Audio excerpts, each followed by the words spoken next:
In the bleak depths of the 16th century, as Europe writhed in agony from plague and ignorance, a man lived. Gabriele Falloppio. He was more than just an anatomist.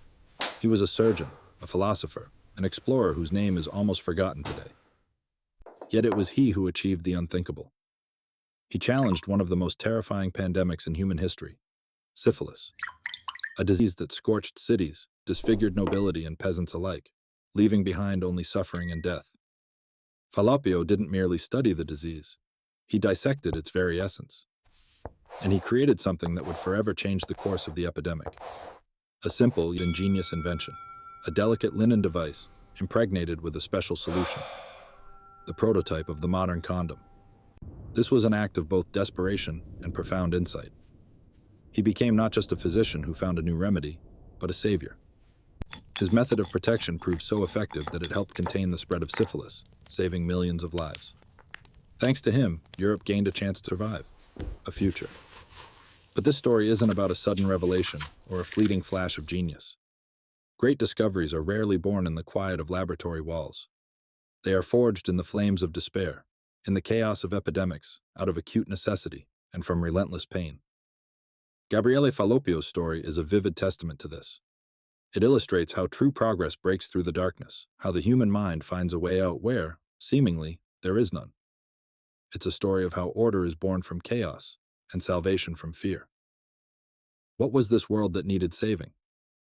The 16th century knew no mercy. It was permeated with fear.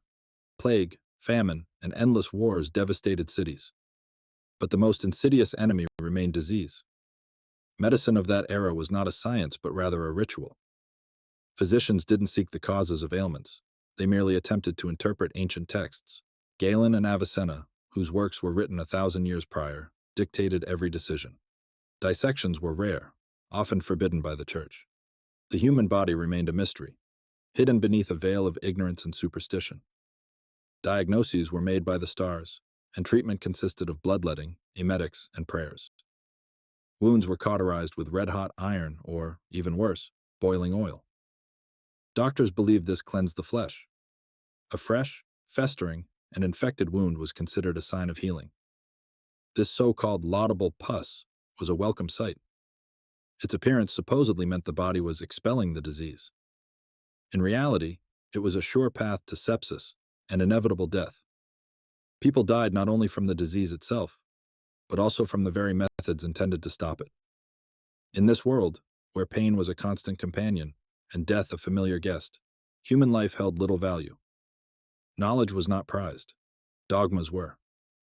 Any deviation from established rules was considered heresy. This state of affairs created not just a medical crisis, but a crisis of thinking itself. A crisis that demanded not merely a new cure, but a new perspective on the world. A perspective capable of breaking through centuries of delusion. Into this world, where knowledge was chained by dogmas and pain was considered the norm, stepped Gabriele Falloppio. He was born in Modena, Italy, in the early 16th century, into a family whose name already bore the imprint of history. His path to medicine was no easy stroll. He studied at the leading universities of the time, absorbing the wisdom of the ancients, but his inquisitive mind could not reconcile with their limitations. He saw that theories written 1,000 years ago did not save from plague, did not stop syphilis, and did not heal wounds. Young Falloppio didn't just read books. He sought truth where it was most obvious, in hospital wards. He was there, among the dying, among those writhing in pain, their bodies disfigured by disease, their faces contorted in agony. He saw how doctors, his own teachers, followed protocols that only exacerbated suffering, bloodletting, which weakened an already exhausted body, emetics, which led to exhaustion, cauterization, which turned living flesh into a charred piece, and the so-called laudable pus, a deadly deception considered a sign of healing. He saw how people died not from disease, but at the hands of those who swore to save them. Every day brought new evidence of the old medicine's impotence. Every groan, every corpse on the dissection table, if one was even permitted, cried out for change. Falloppio could not stand idly by. He could not merely record others' mistakes. He began to ask questions, not only of himself, but of his mentors. He dared to doubt Galen, Avicenna, every word written long before he was born. He understood. To save lives, dogmas had to be cast aside. One needed to look at humanity anew, not through the prism of old texts, but through the prism of one's own experience, one's own observation. He began to dissect not only bodies, but also ideas. He sought not just symptoms, but causes. Not just treatment, but understanding. This was not merely a quest for knowledge, it was a quest for salvation. Salvation from an ignorance that killed faster than any plague. And it was this drive that made him one of the greatest minds of his era. He didn't just strive for knowledge, he put it into practice. In the anatomical theater of the University of Padua, where Falloppio would soon hold a professorship, he conducted hundreds of dissections, not to demonstrate ancient dogmas, but to study. He dissected bodies to understand their structure, to see how disease deformed organs, how infections spread through tissues. He was the first to systematically study the inner ear, the eye, and the reproductive organs. His hands, accustomed to the scalpel, became eyes, penetrating the most hidden corners of the human being. He saw not just flesh and bones, but a complex machine requiring subtle understanding. But the true battlefield was not on the anatomical table, but in the operating room. It was there, where life and death met face to face, that Falloppio applied his new knowledge. The 16th century knew no anesthesia, no antiseptics. Every operation was torture and a deadly risk. Wounds were cauterized with red-hot iron or boiling oil, believing this cleansed the flesh. Pus was considered a laudable sign. Falloppio knew this was a lie. He saw patients dying from sepsis, not from the wound itself. Then, a moment arrived that changed everything.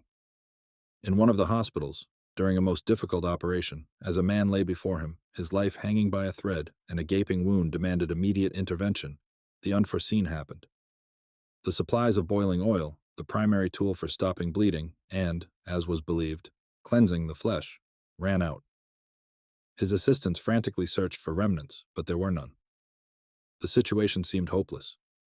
The patient was doomed to putrefaction and death if no action was taken. Falloppio didn't lose his composure. He looked at the wound, at the patient, at his hands. He made a decision. Risky, revolutionary. He refused cauterization. He refused the methods that killed. Instead, carefully using clean linen cloths and strong wine, he cleansed the edges of the wound. He removed every particle of dead flesh, every blood clot, until the wound was absolutely clean. Then, with a precision incredible for that time, he aligned the edges and applied sutures, expecting no laudable pus, desiring none. He wanted clean healing. Days passed in tense anticipation. Every morning, Falloppio personally examined the patient, and what he saw was a miracle. The wound did not fester. There was no usual stench, no laudable pus that everyone considered a sign of healing. Instead, the wound was closing, cleanly, slowly, but surely. The patient recovered, without sepsis, without terrible scars from cauterization, without death. This was not just a successful case. It was an act of insight. Proof that cleanliness and gentle treatment of tissues saved lives better than any red-hot iron. Falloppio didn't just heal a patient, he rewrote the rules of surgery. He showed that true knowledge of the body was the path to healing, not to torment. This single case, where life was saved not by fire but by cleanliness, was not just confirmation for Gabriele Falloppio. It was an insight that crystallized his method. He understood. Truth lay not in ancient scrolls, but under the scalpel, in living flesh, in the body's reaction to care, not brutality. He called it the empirical path, not to take at face value, but to test. Observe, compare, draw conclusions. Every day in the operating room, every hour at the patient's bedside, he collected data. He didn't just treat, he learned. Every healing, every failure became a lesson. If a wound festered, he didn't attribute it to God's will or evil humors. He sought the cause. Insufficient cleanliness, too much tension on the sutures, incorrect material. He wasn't afraid to admit mistakes, neither his own nor others. He strove to understand why something went wrong, so that next time he could do better. This was radical. In a world where doctors hid their failures under the veil of mystical explanations, Falloppio brought them to light. He dissected not only bodies, but also the very logic of treatment. He didn't keep these discoveries to himself. His genius lay not only in the ability to see, but also in the desire to share. Falloppio understood. To save millions, the thinking of thousands had to be changed. He began to publish his works, not only in Latin, the language of the learned elite, but also in his native Italian.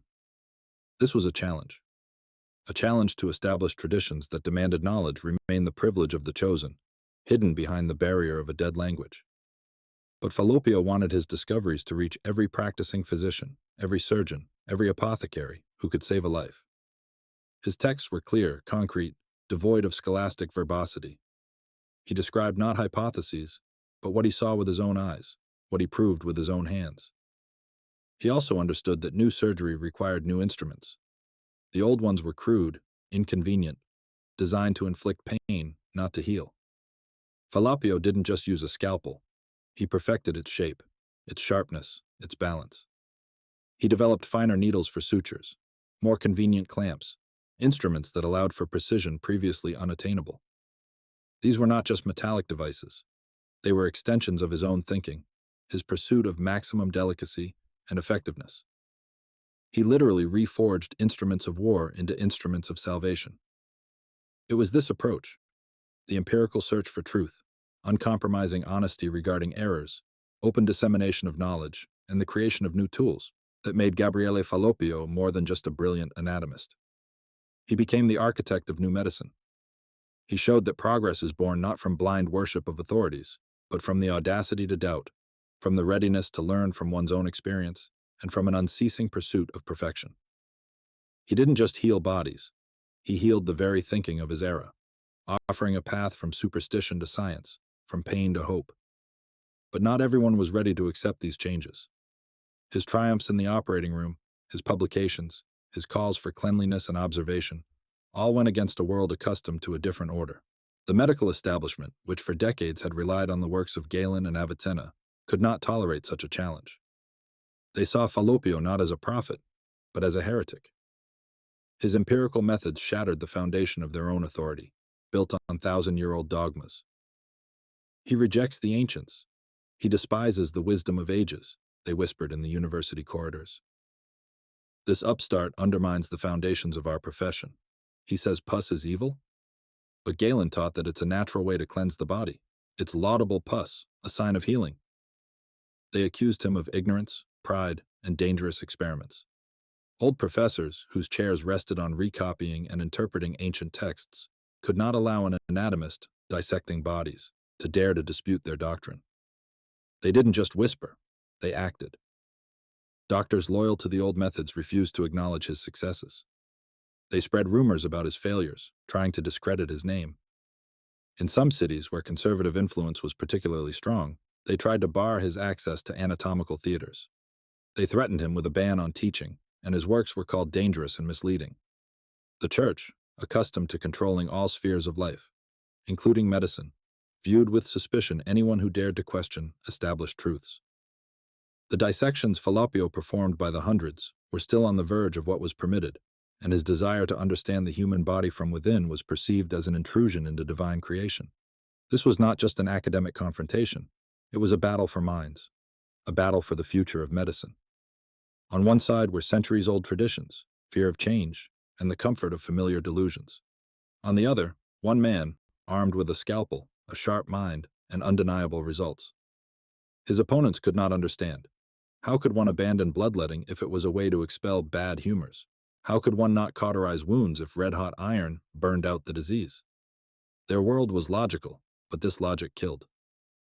However, Falloppio also had powerful patrons. He was supported by dukes and cardinals who saw not just theory, but real salvations. The University of Padua, one of the most progressive in Europe, became his fortress. The Venetian Republic, known for its openness to new ideas and pragmatism, valued results above dogmas. They provided him with funds, protected him from attacks, and ensured access to bodies for dissections. They saw how, under his guidance, students were not just memorizing texts but learning to save lives. They saw how patients, doomed to death by old protocols, recovered thanks to his methods. It was this tangible effectiveness, these saved lives, that became the best argument against all accusations. They were living proof that the world needed not old dogmas, but a new, bold science. Yet this argument, however undeniable it seemed, could not break the stubbornness of centuries-old traditions. The resistance grew, taking a new, more open form. The challenge came not in the form of secret whispers, but as a public proposal, or rather, an ultimatum. The conservative faction of doctors, led by prominent professors, demanded a public contest.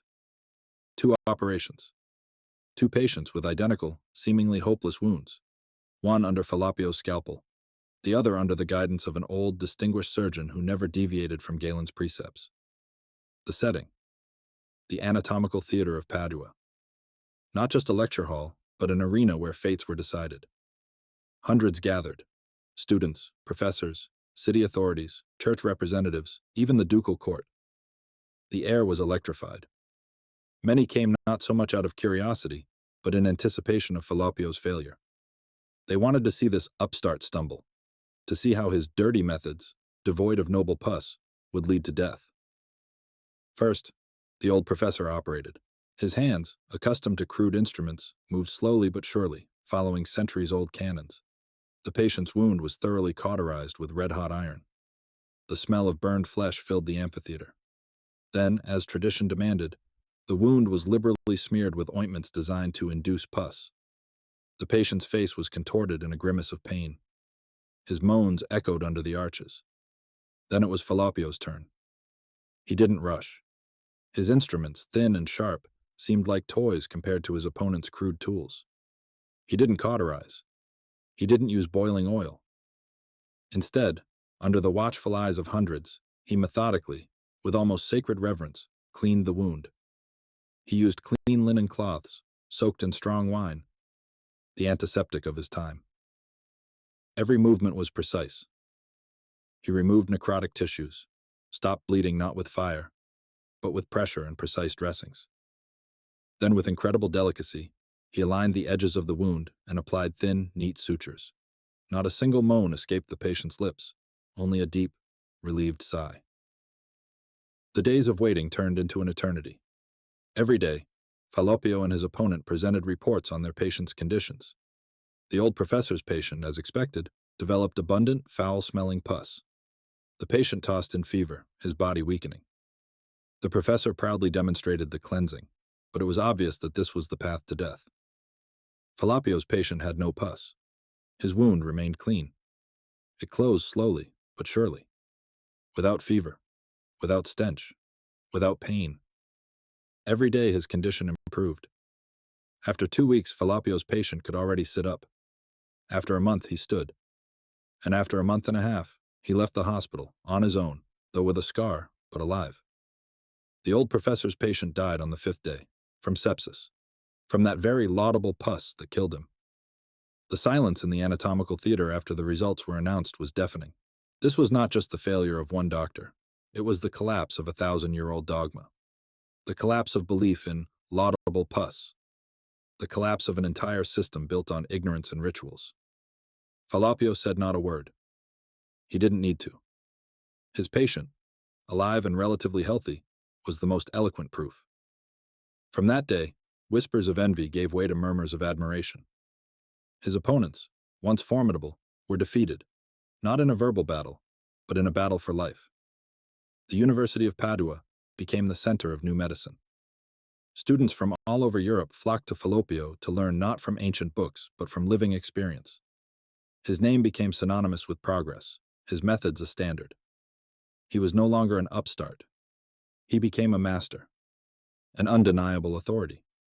A man who not only dissected bodies but dissected death itself, snatching hundreds, thousands of lives from its embrace. His struggle ended in triumph. And this triumph was not only personal, it was a triumph of reason over superstition, science over dogma. The beginning of a new era in medicine.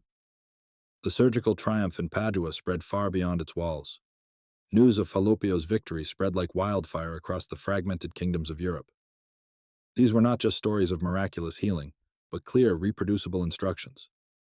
Doctors, eager for real results rather than scholastic disputes, began to abandon cauterization. They started applying clean dressings, regularly washing wounds with wine or water, instead of waiting for the familiar foul-smelling pus. This was not an instant revolution, but a steady, tangible transformation. Within a decade, in leading hospitals in northern Italy and southern Germany, mortality from postoperative infections began to decline. Whereas previously up to 80% of patients undergoing serious operations died from sepsis, this figure now dropped to 50 or even 40% in institutions that strictly followed Falloppio's protocols. This meant that every second, and sometimes every third life, which would have previously been doomed, was now saved. The University of Padua, already a center of advanced thought, strengthened its status. Anatomy and surgery courses were completely revised. Students now performed hundreds of dissections, studying not only the structure of the body, but also the pathological changes caused by diseases. Practical sessions in the operating room became mandatory. Young doctors learned not to quote ancient authorities, but to observe, analyze, and act based on evidence. They mastered new, finer instruments developed by Falloppio and techniques that required precision and delicacy rather than brute force. A new wave of medics, trained by Falloppio or his students, began to change the landscape of European medicine. They brought these principles to their cities, to their hospitals. Instead of merely alleviating suffering, they began to actively fight for life. It was during this period, when his surgical methods were already gaining recognition, that Gabriele Falloppio returned to another, no less pressing threat: syphilis, a disease that continued to devastate cities, permeating every social stratum. A miraculous cure did not exist, but Falloppio had long sought a method of prevention. His linen device, impregnated with a special solution, the prototype of the condom, now became not just an invention, but a tool for mass prevention. He didn't just describe it. He organized its production and distribution. In Venice, Modena, Padua, and then beyond, these simple means became available. Initially, they were used by sailors and soldiers, the groups most vulnerable to the spread of syphilis. Then they began to be adopted by other segments of society who recognized the threat. It was not a cure, but a barrier. A barrier that, according to medical historians, reduced the rate of syphilis transmission in large urban centers by 10 to 15% within 2 decades of its widespread use. This reduction did not seem dramatic on a continental scale, but in terms of human lives, these were hundreds of thousands, and then millions of prevented infections. Fewer disfigured faces, fewer blind children, less madness caused by tertiary syphilis. Falloppio didn't just heal wounds, he built protection against an invisible enemy. He didn't just save lives, he changed demographics, preserving the working population, reducing the burden on hospitals and orphanages. His methods, both surgical and preventive, gave Europe not just hope, but a concrete, measurable chance for survival and development. It was a triumph not only of the scalpel, but also of common sense applied to humanity's most urgent problems. Gabriele Falloppio. His name doesn't echo through the ages like those of conquerors or philosophers. Yet it was he, the anatomist and surgeon from Padua, who carried out a quiet revolution that saved Europe. He didn't merely refute thousand-year-old dogmas about pus and cauterization. His hands, guided by observation, rewrote the rules of surgery, making it a path to healing, not torture. And he created a delicate linen device impregnated with a solution, the prototype of the condom. This simple barrier became a shield against syphilis, a disease that ravaged entire generations. The paradox of his legacy. A man whose primary invention saved millions of lives from one of the most terrible pandemics is almost forgotten today. His genius lay not in grandiose discoveries, but in the courage to see truth where others saw only superstitions, in the readiness to apply common sense to the most intimate and deadly threats. True progress, as Falloppio's story shows, is often born not in loud declarations, but in persistent work, in the bravery to reject falsehoods, and in the ability